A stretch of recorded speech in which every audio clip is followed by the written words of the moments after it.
I had been working as an emergency doctor in Chicago for 10 years.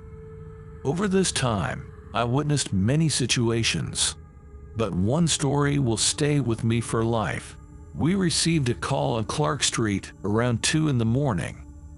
A woman reported that her husband had fallen and couldn't move. Upon arrival on Clark Street, the old house looked grim and mysterious. The creaky wooden gate, ancient grills on the windows, and the skewed steps of the portal, everything seemed soaked in history. Only the faint light from a window on the first floor indicated the presence of people inside. I knocked. No answer. After another knock, the door slowly opened, and a pale, middle-aged woman stood on the threshold. Her gaze was filled with fear. "Quickly, please," she whispered, pointing to the stairs.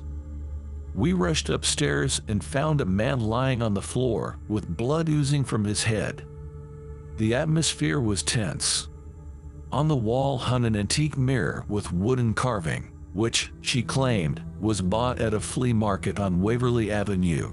The reflection was distorted, creating a feeling that someone else was in the room with us. I began the examination, trying to ascertain the cause of the injury, when I heard a noise from the adjacent room. It sounded like a sad moan. "What's that?" I asked the woman. She looked at me with horror in her eyes. That's our son. He's not like everyone else." While my colleague attended to the man, I decided to check the room. There was a bed with straps attached. On it lay a young man around 25, with eyes marred by disease or insanity. His body was scarred and bruised. His chest heaved with each breath, and the heavy, irregular breathing was audible. Strange symbols, seemingly drawn with charcoal, adorned the room's walls. In the center of one wall was a large inscription. "He comes for me." I approached the mirror and saw the exact phrase in its reflection, but it seemed inverted. "He sometimes becomes aggressive. We tie him up so that he doesn't hurt himself or us. Tonight, he broke loose," the woman softly said. The thought of this poor guy spending days and nights in that room filled me with dread. The incomprehensible signs on the walls, the mirror which seemed to have a life of its own, and the young man who was terrified of something. I didn't say much, as I felt something was amiss with this family and house. As soon as we transported the man and his son to the hospital, the medical staff immediately began administering first aid. Their condition caused concern among the doctors and nurses, and they were placed in separate rooms for further observation and treatment. My shift continued, and I returned to work, but this case haunted me. After a while, I contacted the hospital again to inquire about the man's condition and his son's condition. Later, on one of my days off, I decided to visit them. Meeting the man's wife in the hospital corridor, I learned more about their situation. She shared that their family had long suffered from the mental issues of their son. Instead of seeking professional help, they believed in home remedies and spiritual practices. The woman claimed that their house was cursed and that some impure forces were haunting their family, trying to disturb their peace. Not long before that night, they had purchased the antique mirror from a flea market on Waverly Avenue.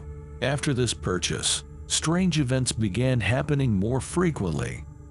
I don't believe in the supernatural, but what I saw that night still makes me shudder.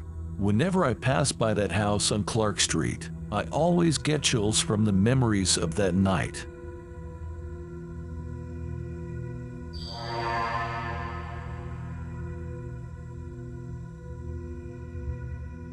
As an ambulance driver in Chicago, I've encountered various cases, but nothing compares to the series of calls that began on one remarkable night.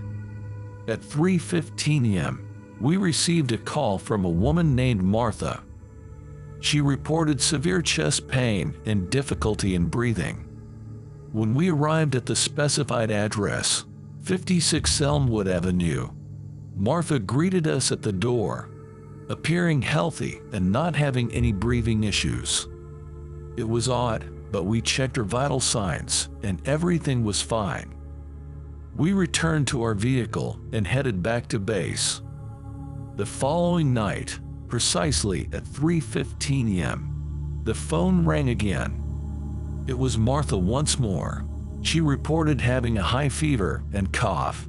Furthermore, we arrived at the same address, and again, Martha greeted us at the door, looking absolutely fine. This went on for a week.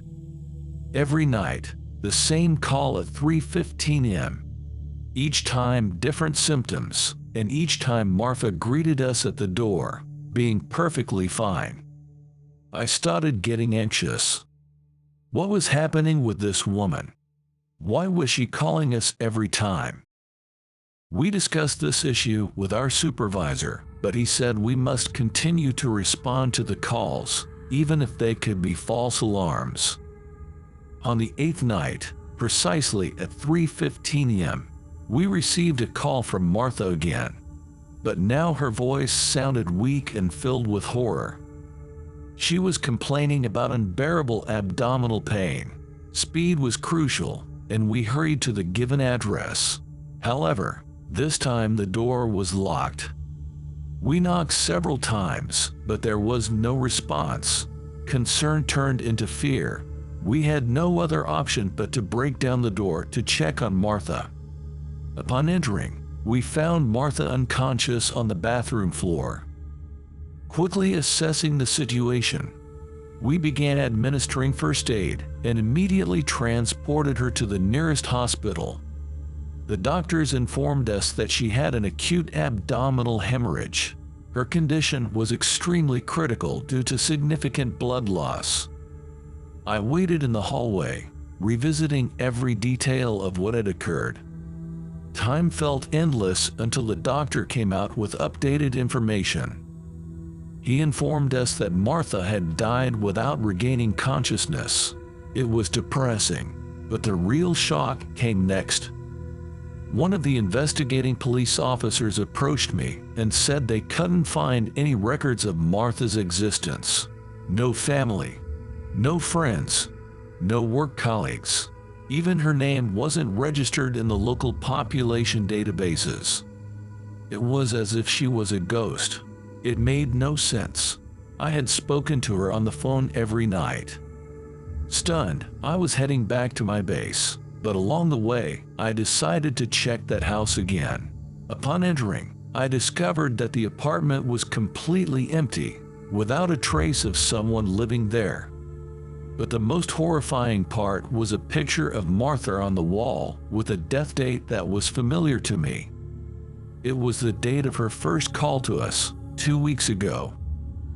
A chilling horror engulfed me. What was this? A paranormal occurrence, a temporal paradox, or a terrifying reality that my mind refused to accept? This case left a deep imprint on my life.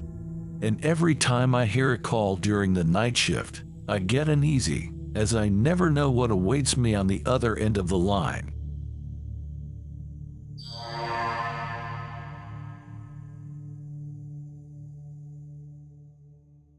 That day began as usual. The early morning shift in the ambulance was always full of surprises. We received a call from a frightened woman complaining of severe abdominal pain. We arrived quickly, loaded the patient, and headed to the hospital.